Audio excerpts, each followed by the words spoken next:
Hi, gorgeous soul, and welcome to Spiritually Empowered Podcast.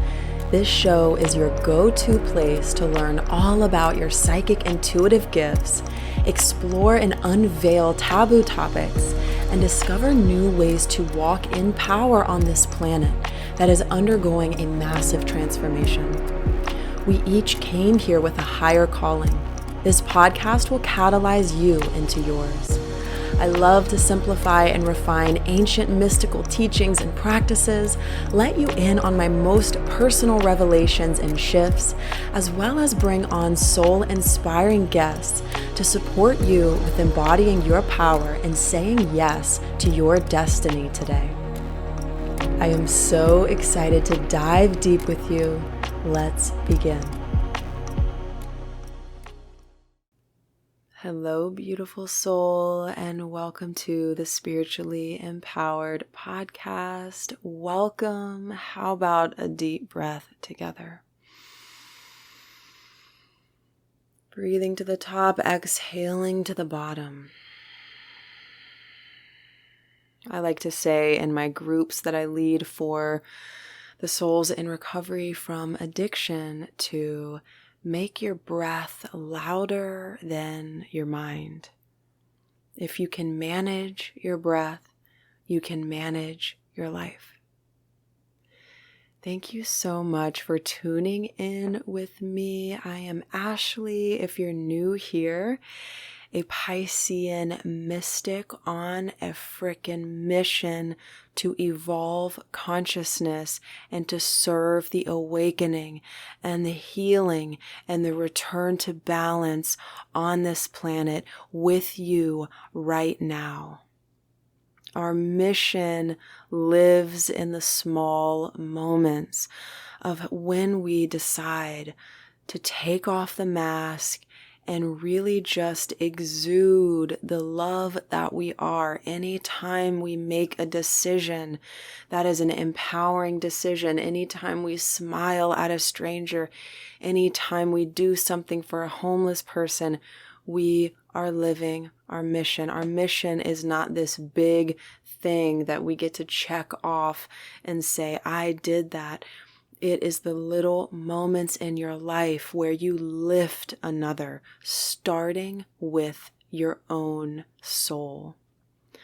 I had this thought driving home tonight from my parents' house. They live out in the country about 30 minutes from me, and I was driving home feeling really filled up, feeling really just peaceful and in love, and I was just silently praying and feeling, I want to help somebody. I want to help somebody. I feel so full. I want to share this. I want to serve. And what I felt in my body was, yes, yes. Look in the mirror and serve yourself. First and foremost, look in the mirror. That's who you can help. Your inner child, the part of you that wants to feel worthy, the part of you that wants to know that they're doing enough. Serve them, because you empower the world by lifting and shifting your own soul. When you lift and shift your own soul, you can't help but make a difference everywhere you go. Everywhere you go, you are influencing others. Your presence is influential all the way across the world. This is Indra's net in Buddhism. This is our holy oneness. This is the truth eternal, that we are all one. So you are the medicine. If you want to help somebody, look in the mirror, I heard tonight, and restore faith in your inner child. Feed them, build them up, feed on source. A lot of people are out here hungry. What are we feeding on? Are we feeding on the likes on our phone? Are we feeding on those little red hearts? Are we feeding on sugars? Are we feeding on God?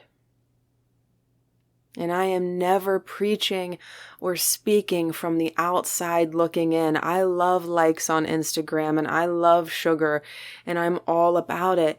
And I watch myself, and it is my deepest devotion to feed on God. And I've been using that word consciously and choosing to use that word for a year now. And as mystics in our own right, we develop a personal relationship with whatever we choose to call the divine. So I welcome you into this space in exactly however you want to relate to your maker. I've been working very regularly, a couple hours, like anywhere from 2 to 5 hours a week in a recovery community. It's been about over a year now that I'm there every week, a couple days a week, teaching and sharing. And a topic that I'm so freaking passionate about is addiction and recovery.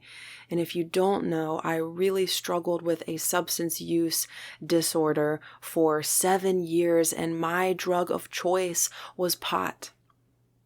And that brings up some things when I am asked that question in these groups and I share that.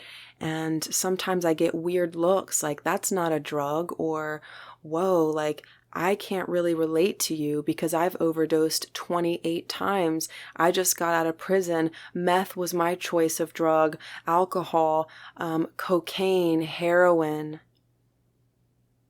And I really, truly believe that I stepped into a 7-year full addiction. I mean, it was combined with mental health stuff. It was combined with disordered eating and suicidal ideation. And I was self-medicating with that substance. And pot is a hallucinogen. It does alter perception. It does veil reality. And it's a beautiful medicine for people who need medicine. And that's not my point of this. My point is I have struggled with addiction. And I have studied it in college, and I have worked with people for years in different capacities with resolving the soul wound of addiction. And I like to speak of it as there is a fucking hunger in the soul. There is an insatiable hunger within us that wants and wants and wants sex or love or money, and wanting any of that is not the problem. We are born to desire. We are born to desire. Your desire moves evolution forward. It is never about shaming or blaming desire, but here's the difference. The difference is you keep pouring in all the stuff and it never satiates you. I say to my community in recovery, raise your hand if you realized that your substance of choice stopped working. Every hand goes up. Raise your hand. Maybe it worked for 5 minutes. Maybe it worked for a week. Maybe it worked for 2 years. All people who struggle with addiction that I have come in contact with, I truly believe know the feeling of an insatiable hunger. In one of my addiction classes in college, they called people that really struggle with this moreists. They want more. And listen, I think that's hot. I think it's beautiful when we are filled up first with our source. If we are not first consciously filling up and feeding on pure divine love, we are going to grasp and we are going to claw, and not in the sexy way in the bedroom of ripping into your lover. We are going to pull at life. We're going to pull at life on the physical level, and we're going to make believe ourselves to think that life is going to satiate our spirit. There is one thing that satiates my spirit, and that is my God. There is one thing that I eat and that I consume and that I feed on and that I reach towards. And there's even quotes out there. I forgot who said this. I'll look it up after. The desire to know your own soul will seize all other desires. And your soul is a reflection of God, whatever you call it, the unnameable one.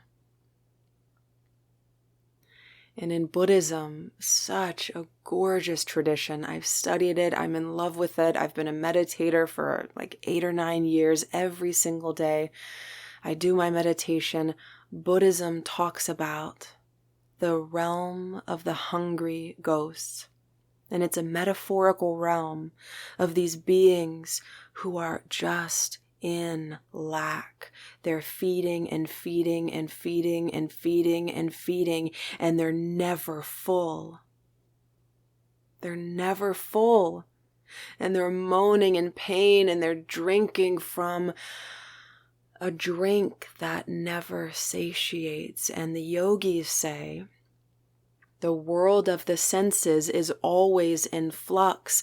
When you attach to it, you suffer. When you grip to it, you suffer. When you hold so tightly your deepest achievement desires, I totally know this. When I grip and I hold and I need and I claw, I suffer. I suffer unnecessarily. So I've been tracking why I have such a pull to achieve, why I have such a desire to grow this community right here of Winged Alchemy. I track my desire for more. And in this moment, as I'm sitting here with my beautiful little cat and the candles lit and it's dark, I do what I do because I can't get enough of it, meaning I'm in love with it. I'm in love with it. So that's the other side of desire, of hunger. All hunger is not wrong. Let's understand this from a non-dual perspective. It's not that your drive for more is wrong. This is never about right or wrong. It's just about, are we in balance? Are we satiated first? And this is really about restoring the soul to its full luminosity, awakening the soul to its inherent oneness with the divine, because I don't know about you, but I was trained out of it. Media trained me. The lies and the manipulations and the spells and the bullshit and the conditioning has trained me. And that's why my 2 favorite words right now are feral, mystic. Feral means to come out of captivity, to come out of conditioning, to be returned to its wild state.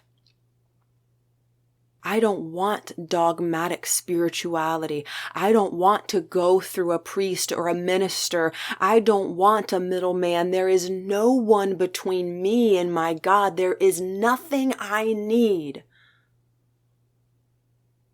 beyond my relationship with my Creator. There is nothing I need in order for me to get to what I want, which is God.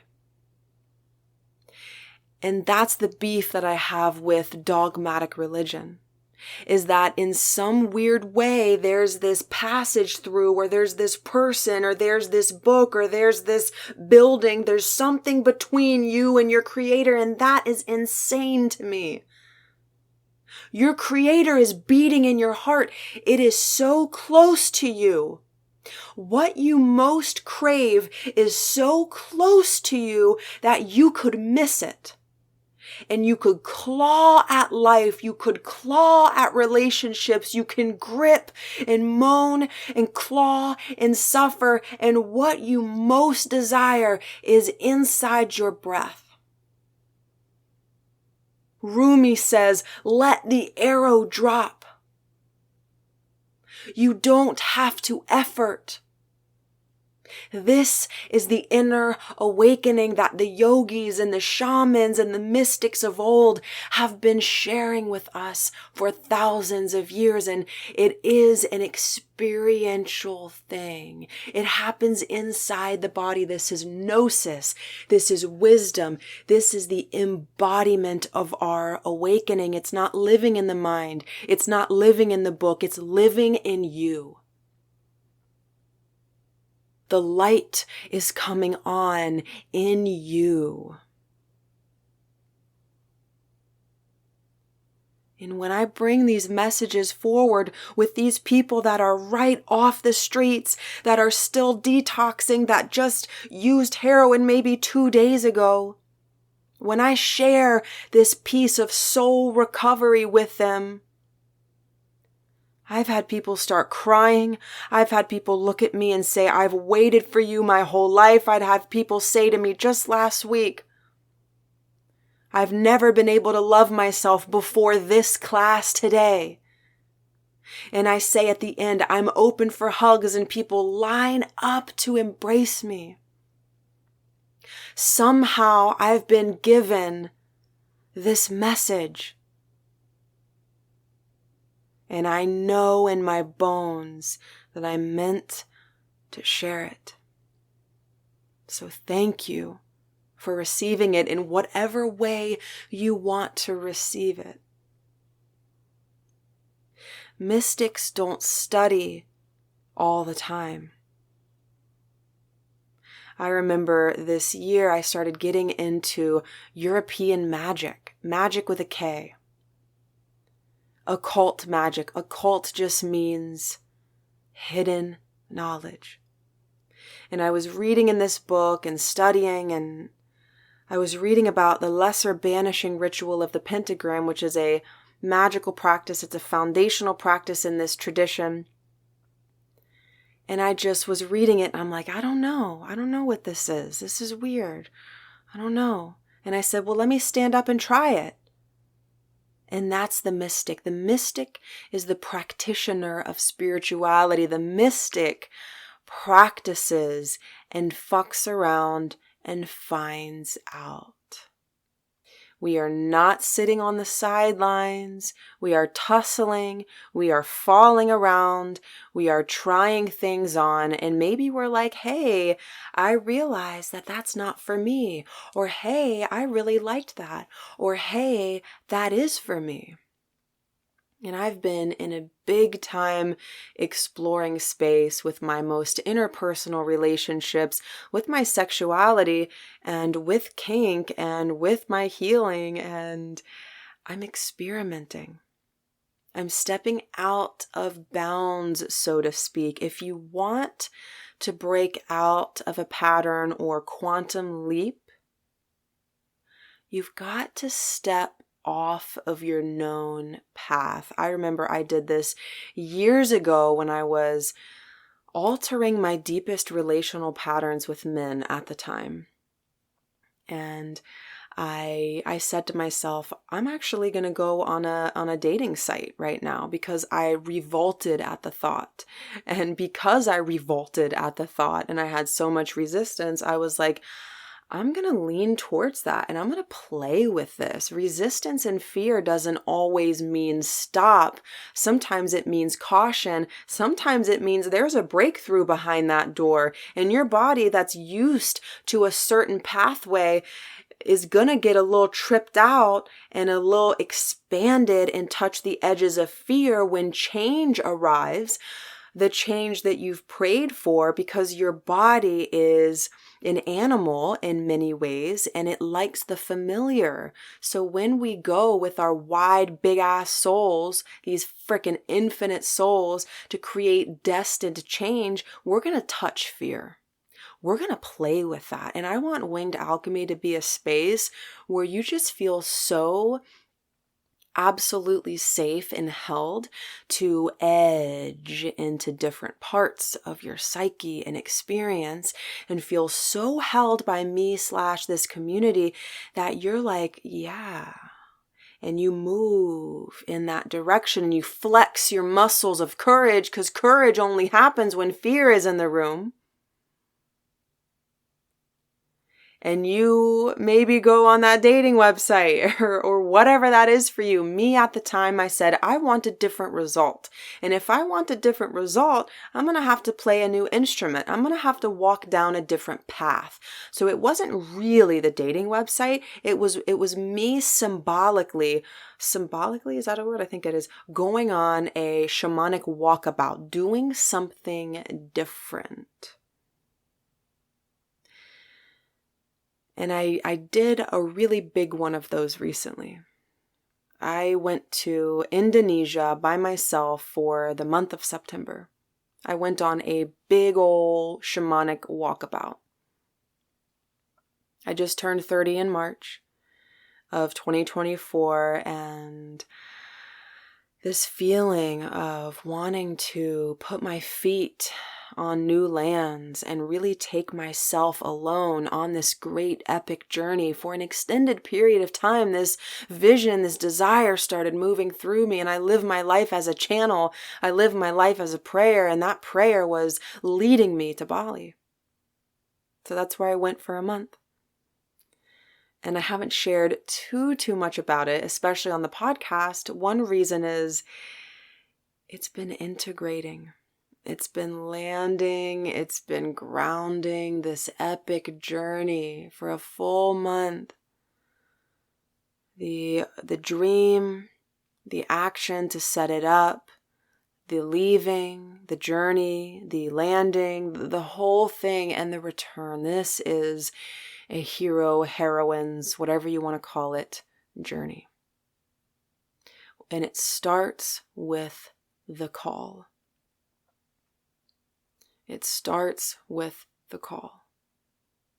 Where you feel, where I felt this really clear desire for Bali, this magnetism, this feeling of, yeah, that's what's going to happen.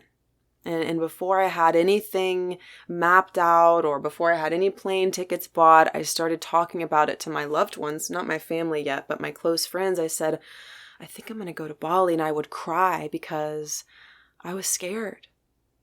I was scared to tell my dad that I was leaving for a month. I was scared that he wouldn't understand. I was scared that he would be scared. I didn't know what he was going to say. This was my big first trip as a daughter, as a single woman, as an adult. And I'm really close with my family. And so I was most concerned, and that's not the best word for this, I was most conscious of telling my father. Side note, I'm also in my Saturn return, and all of this is like so on par for Saturn returns. Saturn is the patriarch of the family. It is the father. It is authority. It is the whole thing. Daddy Saturn, pretty much.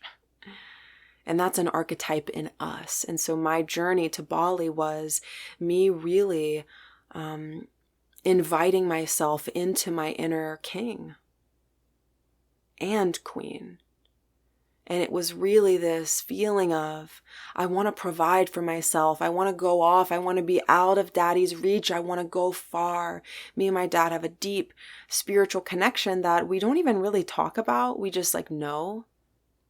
We have different languages and we're close, and we love to canoe. We love to camp and go on these adventures. Yet there's this unspoken intimacy with our souls that we both feel. I just know it. And so I was quite nervous to tell him because I want to be loved by him, right? And I want to be accepted. And for my mom, I know she's going to love me. I know that it's just these interesting parental dynamics, right? And I know my mom's going to love me and celebrate me no matter what. And for some reason, I seek my dad's approval in some ways.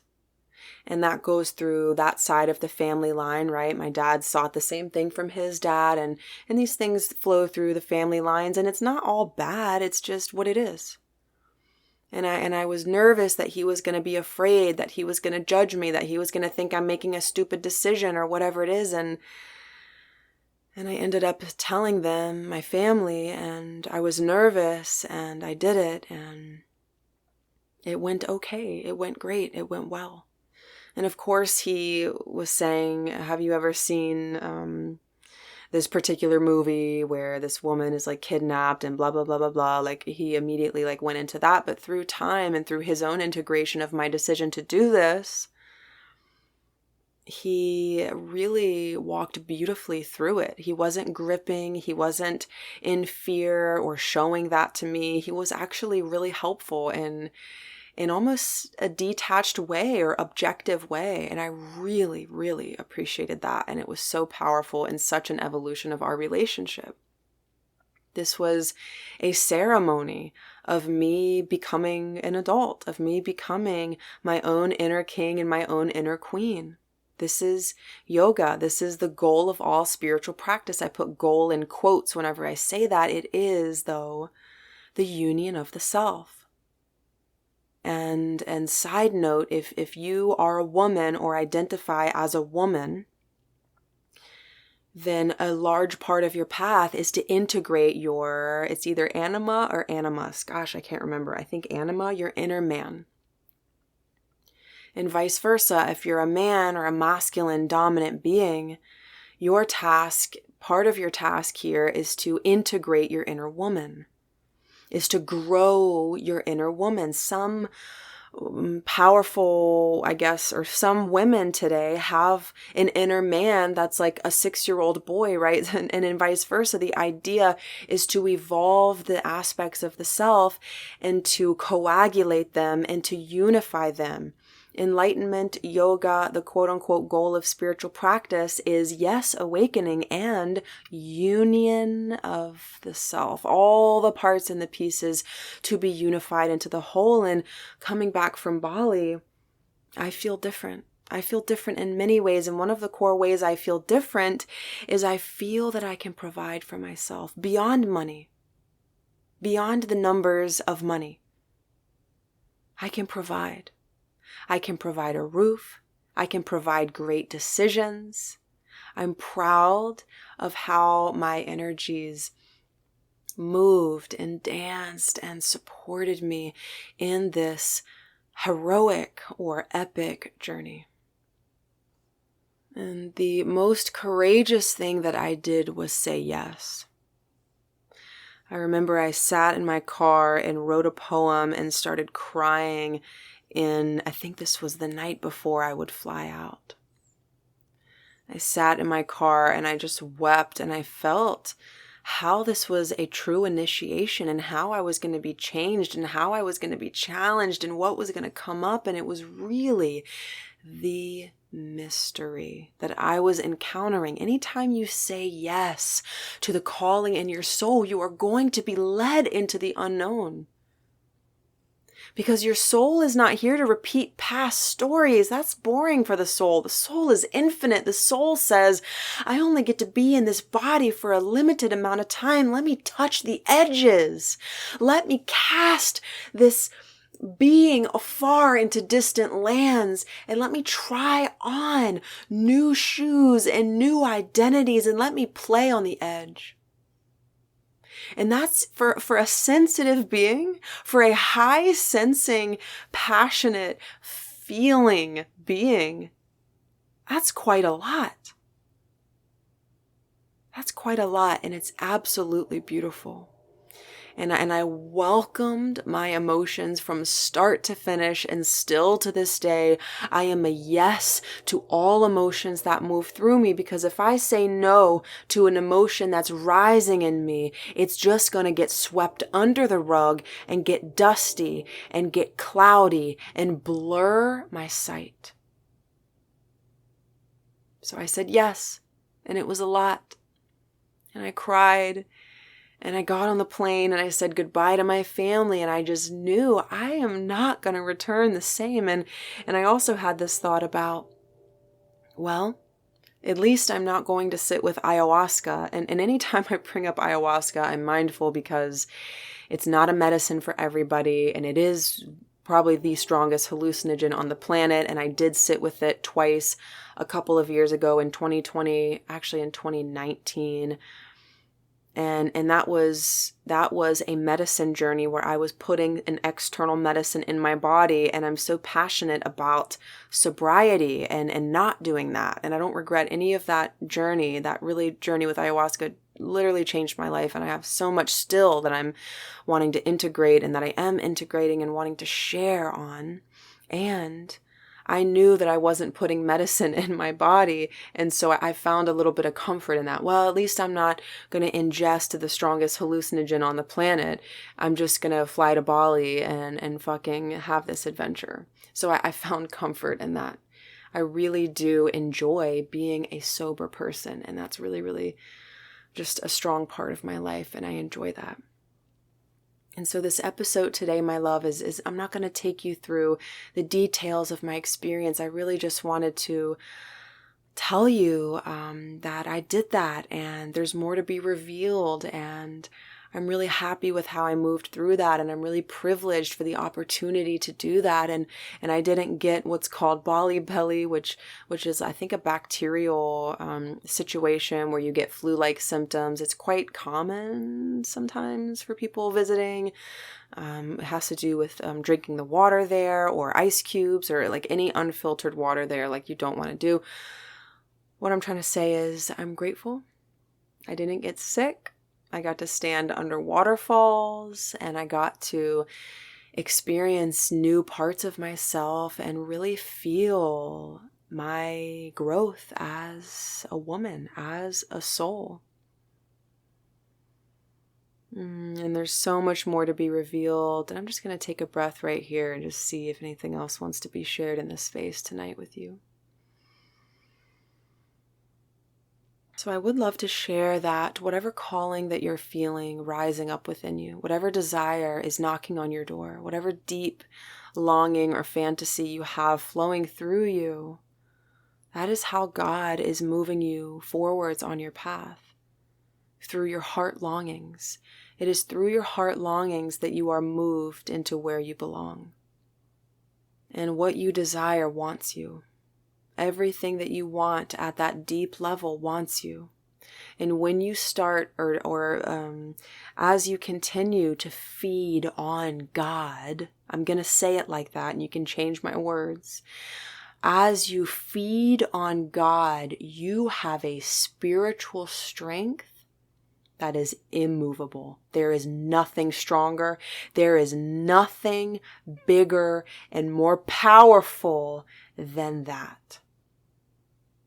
And you walk into rooms having consciously unified and reached towards and awakened your connection to God for that day. And every room you walk into, you change. You change every room that you walk into when you plug into God every single day. And I can't tell you how to do that because you're a mystic, my darling. You know how to do that. There's prayer. There's invocation. Come study with me in the mystery school if you want a pathway to that. I will walk you through it. P.S. The mystery school is under construction. It is my 6-month membership for your soul, for the mystics who are here to elevate consciousness and to craft destiny. Destiny is where your soul is heading if you choose that courageous path, that heroine's, whatever you want to call it, journey. And enrollment in the mystery school is going to open very soon, and the wait list has been growing. And if you're on the wait list already, if you've been waiting for doors to open, thank you, thank you, thank you. I love you. I run an intuitive business. Things do shift and change. I am not in this fixed, robotic space with how I do things in my business. It's really, truly led by God, and it's just... this is how we flow here. So thank you if you've been awaiting the doors to open. And thank you deeply if you are an OG Mystery School member. We have run it 3 times now, so that's 1.5 years of this incredible school, this unschooling space to awaken your mystic powers. More on that later. And really, when you say yes to act on your calling, spiritual support and synchronicities come towards you in magical ways. When you act on your desire, on your calling, you have allies that come online that start to move things around for you. My first challenge on my Bali trip, I think my first challenge was I got to my, I just finished my 13-hour flight. So I had a 6-hour, or gosh, I can't remember. I think it was a 4-hour, then a 13-hour, and then a 7-hour flight back to back. And I just finished my 13-hour flight, and I had a really fucking quick layover. Like I had to freaking run through the Korean airport. I was in Seoul, Korea, and I ran and I got there on time.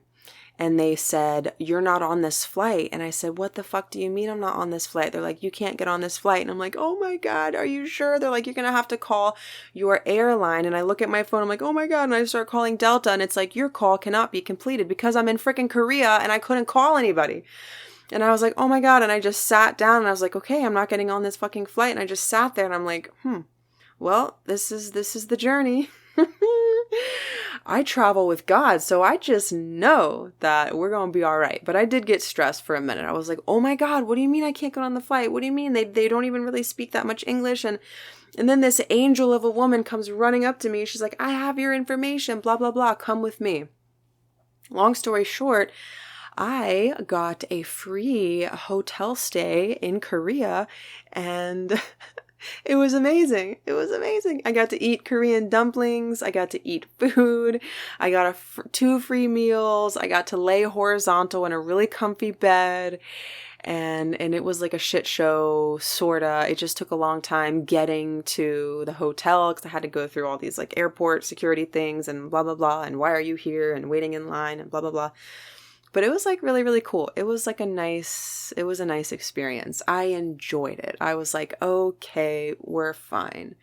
So the setbacks are set-ups on the journey. And when you have that spiritual fortitude, when you are every day, my love, I feel in my heart that we've got to click in every day. Every single day we've got to click in. For some reason, it doesn't necessarily happen automatically. It's like if we want to have a relationship with a partner, we got to click in. We got to say, "What's up, my love?" We got to say, "How the heck are you?" We got to say, "What's up?" We got to click into our source every single day. If you are not feeding on source, then what the hell are you feeding on? This is the question. Especially right now, because I wish I had different words for this, but honestly, this here right now is a level of spiritual warfare on the planet. And I don't love that. I don't love that phrase. And I'm just asking for different words for that. And everything that happens in the 3D world is being formulated in the spirit world. So there are spiritual things, of course, happening under the surface of what's happening on the physical level. And spiritual warfare is, I'm not totally digging that phrase, but I'm not sure what else I can say about it. It's really, really, really, really, really, really important for us, I feel, to plug in every single day. At the beginning of the day, tell yourself who you are first so the world doesn't tell you who you are. Connect to your source first so that you know you're fucking fed and that you're not going through the world filling on shit that's just dropping out the bottom, because what truly, truly satiates me, at least, I mean spiritual food. I mean the well that never runs dry. That's my creator. That's the great mystery.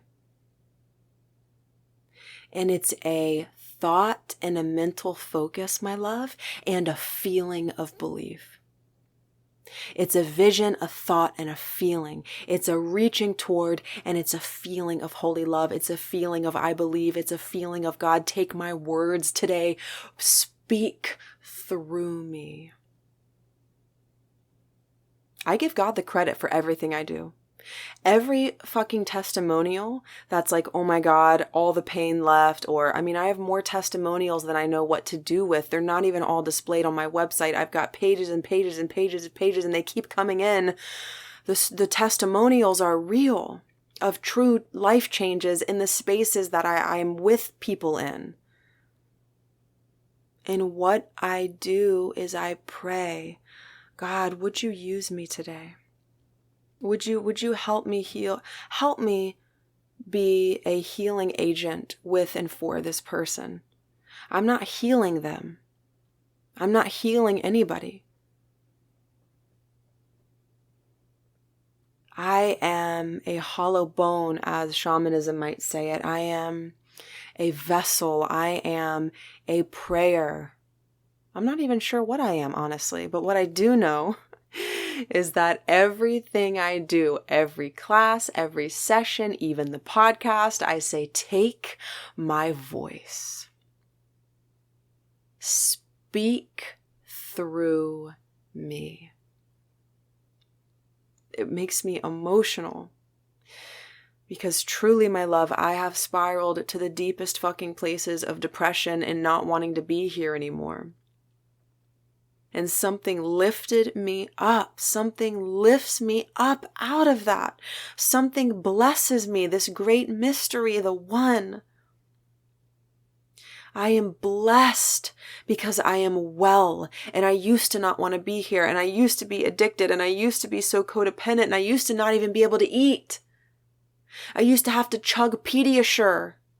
Really. And my stomach would gnaw and gnaw and gnaw, and I would go throw up in the bathroom because I had nothing in my body. I was starving, but I couldn't eat because I didn't want to be here, and it was really hard.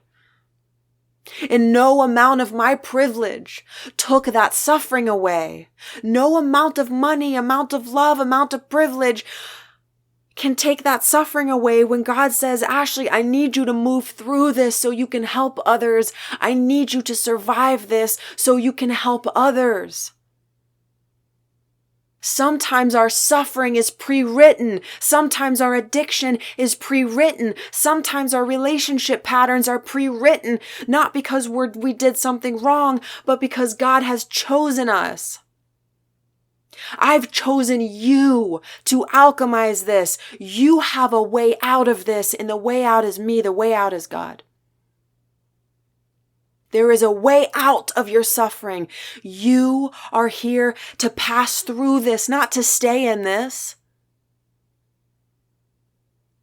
Pass through this and get healed and live your fucking passion and serve. This is the message. Something lifted me up out of the dark and still does. It is an indescribable feeling of love whenever I contemplate my Creator that lives and breathes in me.